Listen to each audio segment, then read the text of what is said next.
I am Marie Brown, and this is my channel, Minds in Motion, where we talk about personal finances, how to become the best version of ourselves, investing, and reaching financial independence in order to retire early and do the things that you love to do versus the things that you have to do. Today, I want to talk about savings versus investing. A lot of us that have not yet started to invest are torn between saving our money and investing our money. For those of you who are super savers already, that is awesome, and I'm very proud that you've learned to not live off of every dime that you make. However, is saving money versus investing money important? Are you going to become wealthy because you save your money, or is it better for you to start investing? That's what I want to cover today in today's video.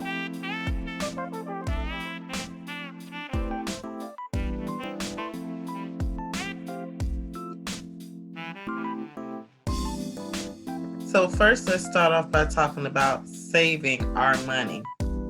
Here is a report here on valuepenguin.com that talks about the average savings account interest rate for 2019 compared across banks. The most common interest rate on savings accounts is 0.1%, guys. And some credit unions and online banks, they offer a higher rate of 1% or more.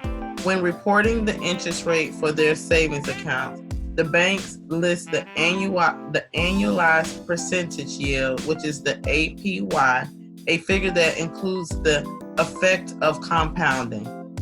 Most banks offer a variety of savings accounts, which offer a different interest rates.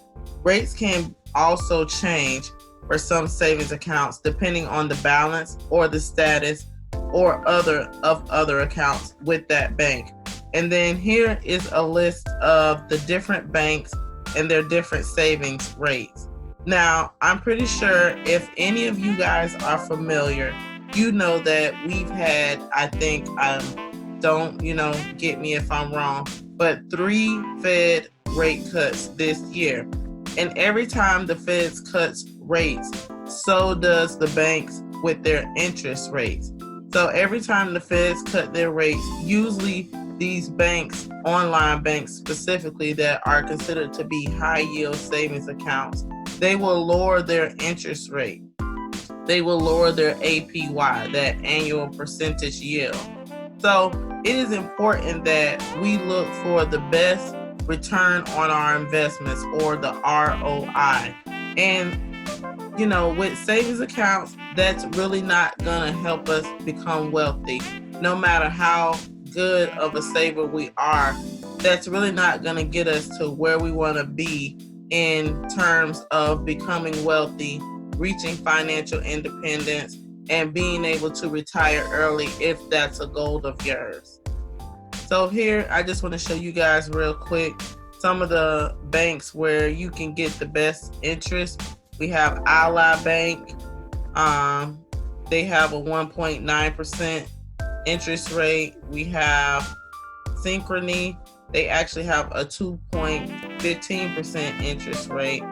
And that seems to be one of the highest on the list. Now, if you look at your average brick and mortar bank, you have Wells Fargo, which is that average of 0.01%. TD Bank is 0.05%. SunTrust, Region, all of those banks are 0.01%. Even Bank of America is 0.03%. Also, you have Chase Bank, which I bank with for my brick and mortar bank, if I need to go inside of an actual bank and do some banking, which is also the average rate of 0.01%. So as you can see, by having your money in a bank as of, currently, with an average savings account, an online high yield savings account, you're probably going to get around 2.15% on your money, which is not enough, guys, to make us wealthy.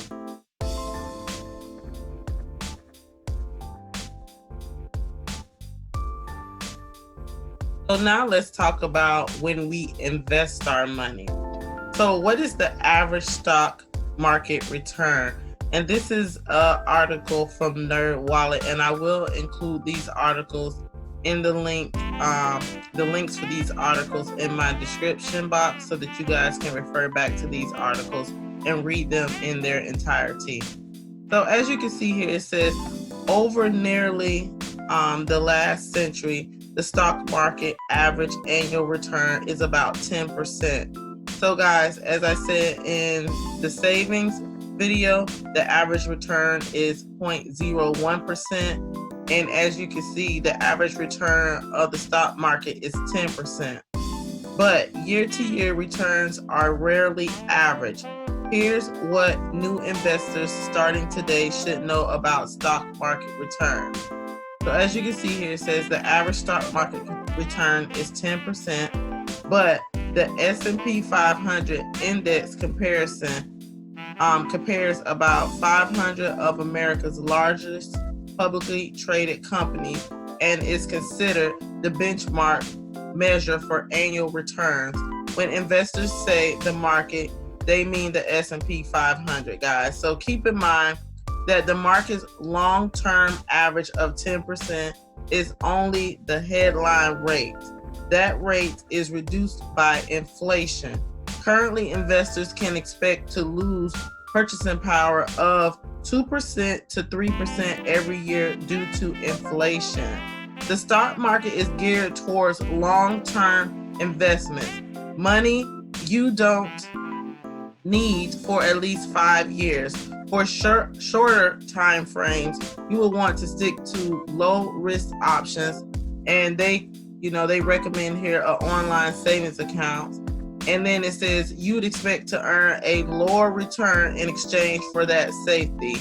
And here is a list of the best high-yield online savings accounts. And they also list some online savings accounts on here too. However, we're not going to go over that because we pretty much just went over that.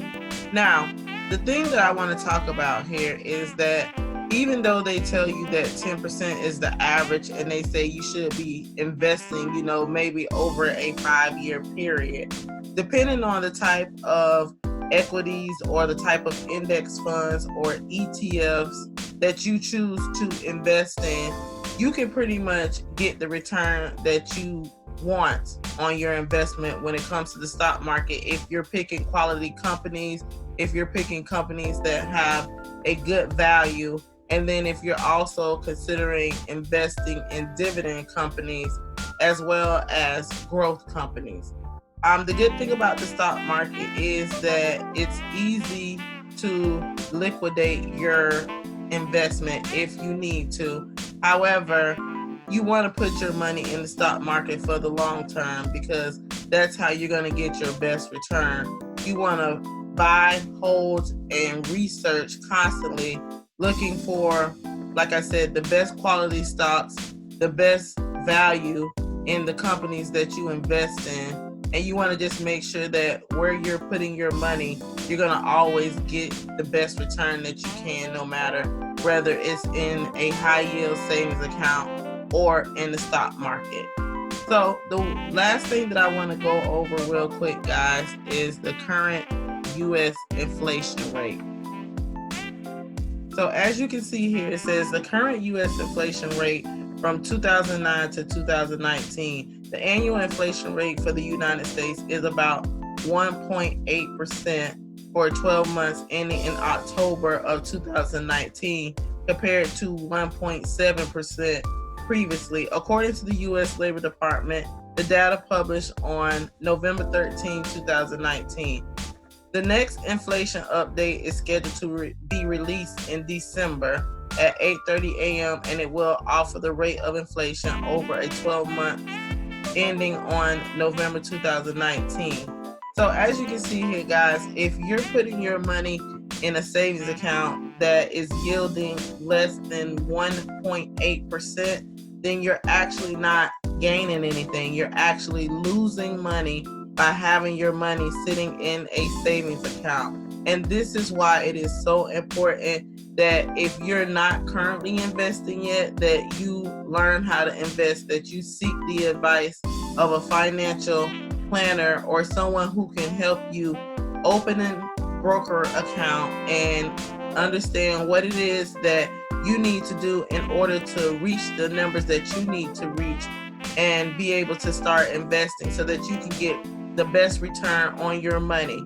So based on the information that I've given you today, I'm sure that you can see yourself that investing in the stock market will help you become wealthier a lot quicker than having your money in a savings account. I'm sure that you can see that the best return on your money is to invest in the stock market versus saving your money and have it sitting in a savings account, because as you can see, based on the current inflation rate, most savings accounts do not yield over 2%. So you're actually losing money. Your money is actually losing value by sitting in a savings account versus you understanding how the stock market works and starting to invest your money where you can receive a better return on your investment.